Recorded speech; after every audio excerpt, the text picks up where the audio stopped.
was living alone in a small rental house just outside town when this happened. It was a one-story place at the end of a short dead-end road. There were only 5 houses on the street, and at night it was usually quiet. I worked from home doing freelance graphic design, so most days I didn't leave unless I had to get groceries. I didn't get visitors often. My friends usually texted before coming over. That's why the first knock stood out. It was around 8:45 at night on a Thursday. I was in the living room watching TV when I heard 4 firm knocks on the front door. I muted the TV and waited, thinking maybe I imagined it. Then there were 2 more knocks. I got up and walked to the door. There's a small peephole in the center of it. When I looked through, I saw a man standing on my porch holding a medium-sized cardboard box. He was wearing a dark jacket and a baseball cap. He looked normal, maybe mid-30s. I opened the door but kept the chain on. He immediately said that he had a delivery that required a signature. He read a name off a small handheld device. It wasn't my name. It wasn't even close. I told him he had the wrong address. He looked down at the box, then at the device, then back at me. He read the address out loud. It was my exact address. I told him no one by that name lived here. He stared at me for a second longer than necessary. Then he said he must have been given the wrong information and would take it back to the truck. I watched him walk back down my driveway. I expected to see a delivery van or at least a car parked somewhere nearby, but there was nothing. He walked past my mailbox and turned the corner at the end of the street. I didn't see where he went. I shut the door and locked it. I told myself it was just a small company delivery or maybe a contractor driver without a marked vehicle. The next night, at almost the exact same time, there were 3 knocks again. This time I didn't open the door right away. I went to the peephole first. It was the same man with the same jacket and box. I didn't open the door. I just spoke through it and told him he already came by and that no one with that name lived here. He didn't answer right away. Then he said he just needed a signature and that the system showed the package had to be delivered tonight. I told him I wasn't signing for someone I didn't know. There was a long pause. Then he said okay and stepped back from the door. I stayed at the peephole. Instead of walking away right away, he stood at the edge of the porch looking at the house. He slowly turned his head toward my front windows, then toward the side of the house, then back at the door. After about 15 seconds, he finally walked down the driveway. Again, I saw no vehicle. That's when it started to feel wrong. On the 3rd night, there was no knock. I actually felt relieved. I thought maybe he figured out the mistake. I even joked to myself about how weird it would have been if he showed up again. On the 4th night, I was in the kitchen washing dishes around 9 p.m. when I heard 4 knocks. It wasn't on the front door. It was on the side of the house near the dining room window. I slowly walked into the dining room and looked toward the window, but no one was there. Then there were 4 more knocks at the front door. I went to the peephole, and it was him again. But this time he wasn't holding a box. His hands were empty. I didn't say anything, and he knocked again. Then he stepped back and looked directly at the peephole. I stepped away from the door so he couldn't see movement, and I didn't make a sound. After about 30 seconds, he turned and walked away. I waited 5 full minutes before checking the windows. I walked around the house with the lights off and looked through the blinds. I saw him standing across the street near the tree line. He was just standing there facing my house. After maybe a minute, he walked off into the darkness. I relocked every window and door again, even though they were already locked. The next day, I called the local police non-emergency line and explained what had been happening. The officer I spoke to said it sounded like someone trying to verify occupancy. He said sometimes burglars will knock to see if someone answers before trying to break in later. He told me to install cameras if I could and to call 911 if the man came back. That night, I left all the lights off in the front of the house and stayed in my bedroom. Around 8:45, right on time, there were 4 knocks. I didn't respond at all. After a few seconds, 4 more. Then silence. I waited about a minute. Then I heard something else. A soft thud against the back of my house, and then another. I realized it sounded like someone testing the back door. I grabbed my phone and quietly walked into the hallway. I could hear the back doorknob turning slowly, and then stopping, and then turning again. I called 911 like I was instructed and whispered that someone was trying to get into my house.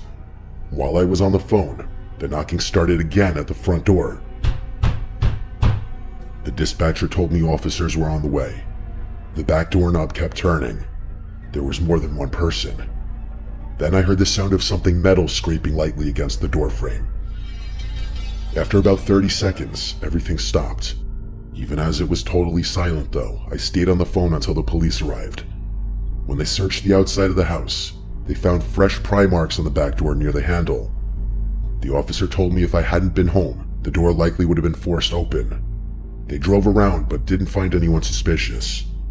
The next night, I stayed at my brother's apartment across town. I didn't tell anyone on social media or anything that I wasn't home. I just left. Around 9 p.m., my phone rang. It was my neighbor from 2 houses down. She said there was someone standing on my porch knocking repeatedly. She said he had been there for at least 5 minutes.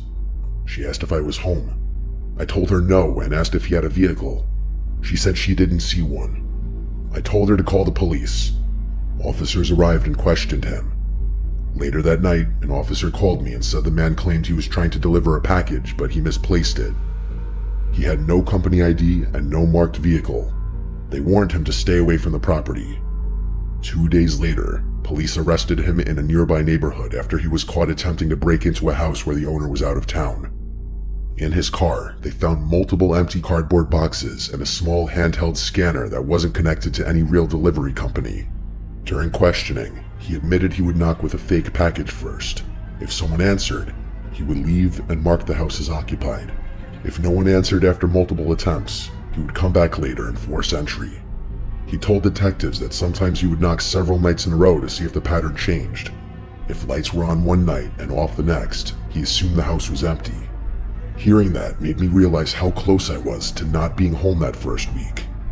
If I had ignored the door on one of those early nights, he probably would have come back later expecting no one inside. I moved out of that house 3 months later when my lease ended. I still don't answer the door at night unless I know exactly who's coming over. If someone knocks unexpectedly, I stay quiet and check cameras first. And if anyone ever shows up with a package that has my address but not my name, I don't even go near the door anymore.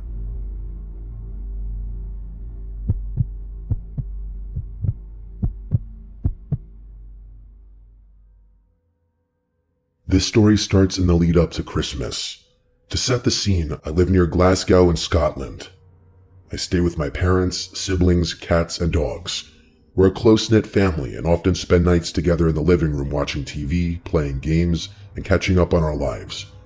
At the time of this story, I was 16 turning 17. I was in high school, but getting closer to leaving and starting my education outside of it. In the days leading up to Christmas, during one of those late nights together, we were watching A Christmas Carol. We often have movie nights around Christmas, and it's one of my favorite things about that time of year. During the movie, we heard a knock at the door. This wasn't unusual, so we didn't think much of it. My mom got up to answer it, but nobody was there. The street was empty. Our garden wraps from the front of the house around to the back, so she checked along the side of the house too, but there was nobody there either.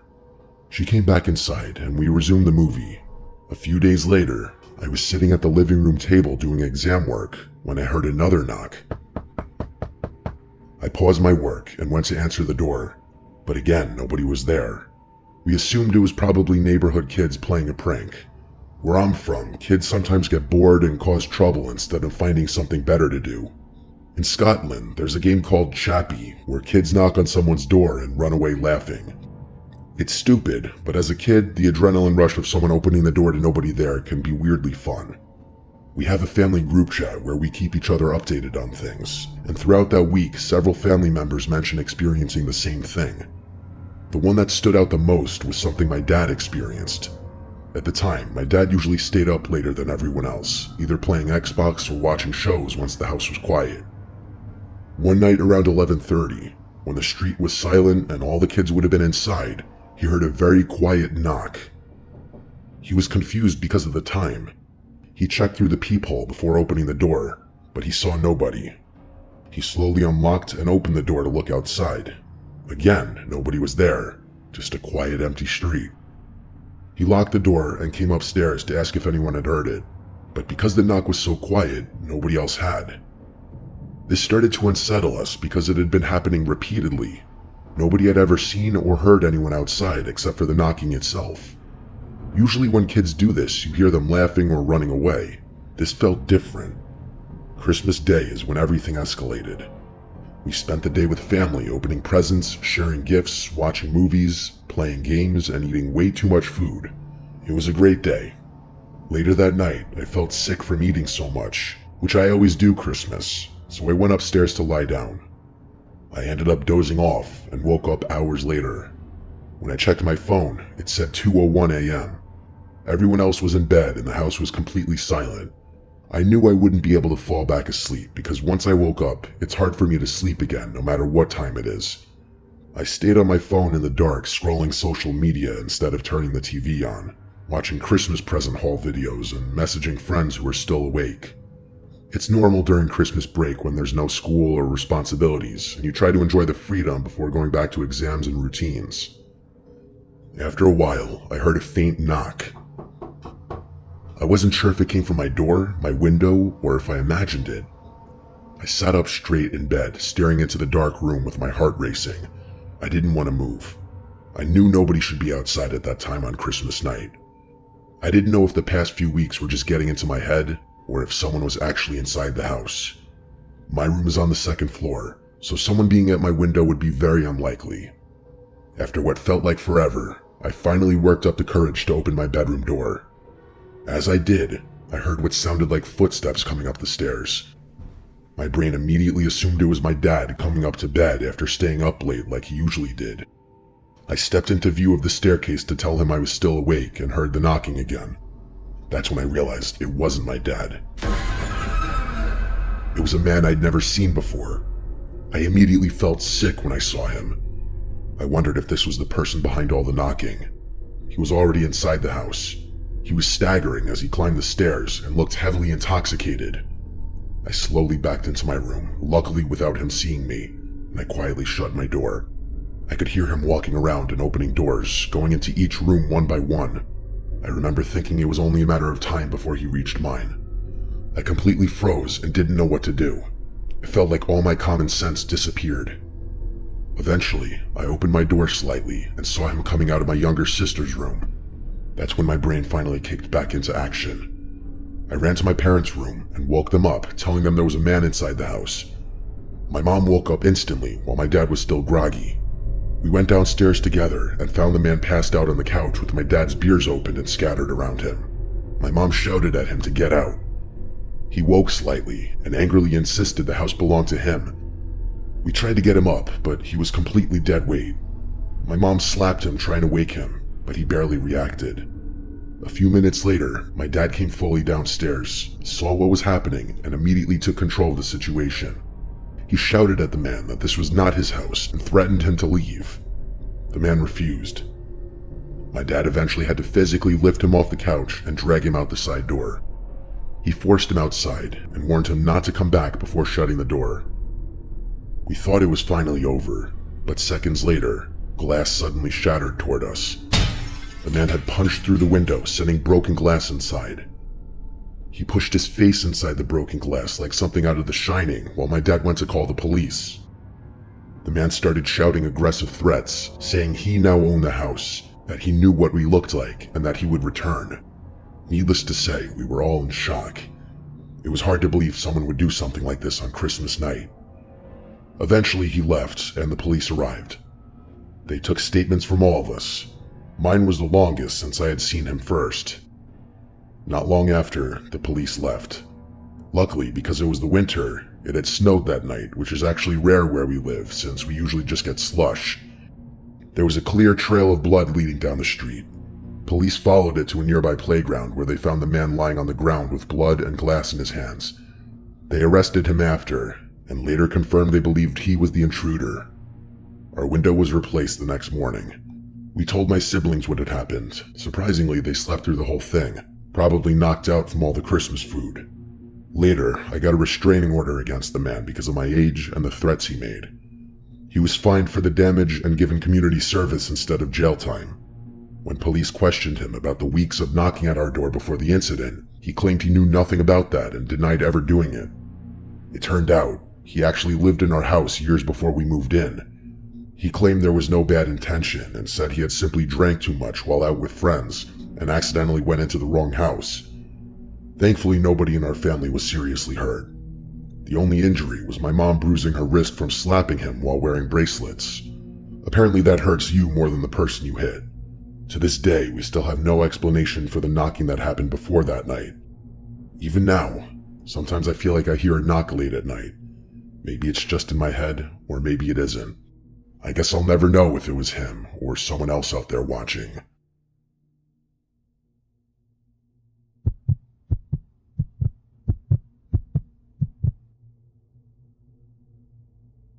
This happened around 2010 when I was about 6 years old.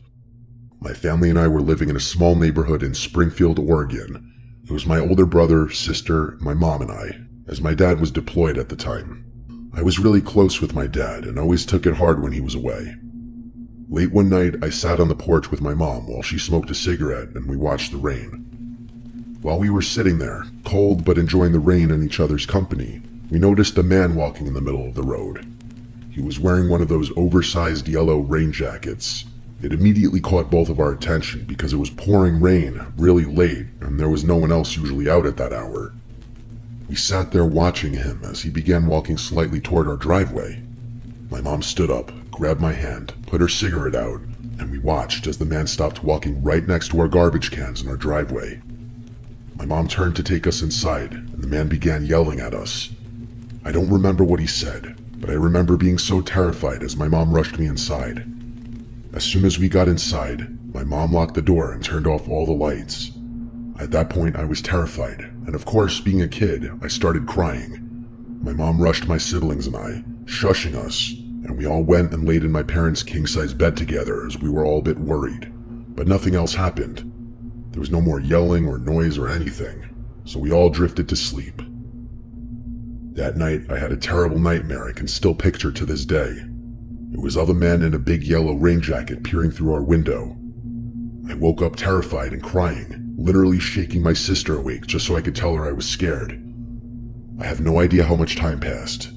My sister got out of bed and walked me to the bathroom that was attached to the bedroom. She shut the door and spoke with me while I cried, trying not to wake my mom or brother. But while we were in there, we suddenly heard banging. Loud banging on the front door. My sister burst out of the bathroom and started shaking my mom awake without saying anything, and naturally my brother woke up from the sound too. I sat terrified in the bathroom while my mom motioned for my siblings to join me in there. We watched her walk out of the room toward the front door. My siblings and I were all crying, scared out of our minds, as this man was still repeatedly banging on the door. My mom must have been trying to find her old BlackBerry phone, but seemingly failed, because when she came back, she didn't have it. That meant none of us could call the police since this was the only phone in the house.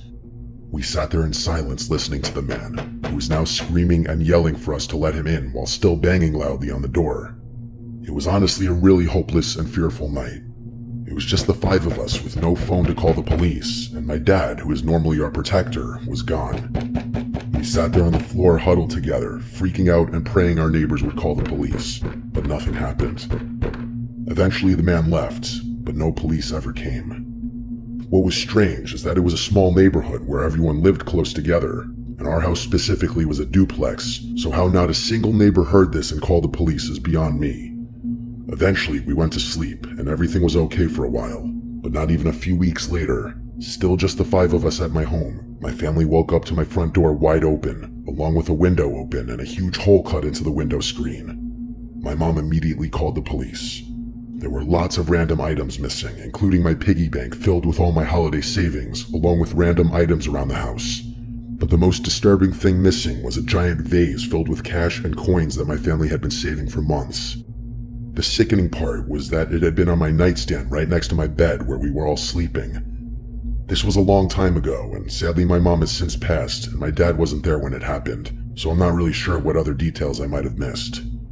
I do know that the intruder was never caught. I also don't know if the same man who was harassing us that night was the same person who broke into our house weeks later. It could be connected or it could not be. I do know that none of us were harmed, which makes me feel like maybe it wasn't the same person, because that man seemed really aggressive for someone who just wanted money. But on the other hand, I later found what looked like the same giant vase sitting on the porch of a neighbor who was a man that lived alone and that we never really saw. So honestly, who knows?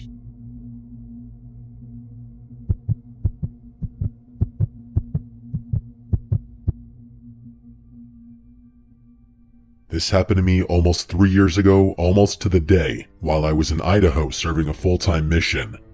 The town that me and my companion, who I'll refer to as Spencer, were assigned to was quite small, so there wasn't always a lot for us to do, and on top of this, at the time, I was going through a rough patch. Things like self-esteem issues and having trouble sleeping, so as a result, we found it difficult to stay out all day doing work. One other thing about where we were assigned was that we were living in an actual house, albeit a tiny one. Usually we only ever get apartments, but I guess for this area, a house was the only option, probably because there were no apartments anywhere nearby. The layout of the house was fairly simple. As you walked through the front door, you entered the main room where our desks were, and immediately to your right was our bedroom. If you kept walking straight, you would walk through a large open doorway that led right into the kitchen. From there, to your right was the bathroom, and to your left was the laundry room. And that was it, besides one storage closet in the kitchen as well. One other detail was that although the house technically stood on its own lot, the landlord's house was right next door, and anytime we had problems with something, we could just walk over or call him. On this particular night, I was sitting in the living room at my desk on my phone with my chair turned to face the kitchen, and Spencer was sitting in the bedroom on his phone. It had gotten dark outside a couple of hours earlier, so we returned home and were just relaxing before we went to bed. In the middle of whatever I was doing, I heard a single knock come from the window above the sink. And because of the layout of the house, where this window was, you could basically see the whole living area where I was sitting. I looked up at the window for a few seconds, but only saw darkness. I went back to what I was doing and began to think that it must have just been a branch or something. There were large trees behind the house, but the more I thought about it, the more unlikely it seemed. None of the trees were close enough to the house to brush the window that way, and it wouldn't have made a knock sound like the one I heard. In the middle of having this thought, I heard another knock around the corner at the window in the laundry room. The full weight of what was happening was finally coming into focus, but my mind was still looking for an explanation that didn't conclude that someone was outside circling the house, stalking my companion and I. I started to tell Spencer what I had heard from the living room, but as I was, another knock came from the window in the living room, the one right next to me. I didn't see who it was on the other side, and I didn't want to. I jumped up and ran into the bedroom and locked the door. I asked Spencer if he heard it too, and he said yes. We started debating what to do. All we had for weapons were a couple of knives, and we didn't know how many people were actually out there, or if they were armed, so going to confront them on our own was out of the question. During our discussion, the knocking sound moved from the window in the living room to the front door itself, and we were getting more and more freaked out. We briefly debated calling the police, but we were in the middle of nowhere, and it would take them forever to get out there to help us. Then Spencer remembered we had the landlord's number. He called him and began explaining the situation, and by this point, we hadn't heard a knock at the door for a couple of minutes or so, but I knew what that meant, and I was dreading it when it finally came. A knock at our bedroom window. The blinds were closed, so we couldn't see who it was, and they couldn't see us, but that didn't make me feel much better. Spencer told him someone was stalking the house, and he said he would be right out with his shotgun. We waited for another few minutes, anticipating another knock, but nothing happened until finally our landlord came to the door and announced himself. We asked him if he had seen anyone, and he said no, but that he saw a pickup truck speeding away as he approached the house. I asked if he had gotten a license plate or any other features that could help the police, but he said they had already been too far away for him to see anything. Spencer and I grabbed our flashlights and circled the house with him. There were small patches of snow on the ground from a weather system that had come through a few days earlier, and in the snow, we saw footprints indeed circling the house, and as far as we could tell, there was only one set. We debated calling the police, but we knew that they wouldn't be much help in tracking the guy down. The landlord said to call him again if the guy came back, and with that, We went back into the house, locked everything down, and tried to sleep, but we couldn't. The first thing that came to mind was other missionaries playing a prank on us. But if that was the case, then why didn't they reveal themselves or say gotcha or something like that at some point? Also, it was past curfew. Everyone was supposed to be home, and the closest missionaries to us were at least 20 minutes away. The other possibility was that it was some teenagers from the ward playing a prank, but that didn't seem likely either, especially afterwards, because again, they would have come back and started laughing at us, and there was only one set of footprints we found. If it was a prank, I feel like that would have been a group thing to do. After the fact, no one ever fessed up when we did some asking around, so to this day, we still have no idea who was outside or why they chose to harass us. But the scariest thing to me wasn't the knocking or how the only thing separating us from him was a thin layer of glass, but the fact that I likely looked right at this guy when he first knocked on the window in the kitchen and didn't even know it. From that day forward, my sleep only got worse, nothing worked, and my own personal issues did not improve either. I'm not sure I'll ever go back to that house.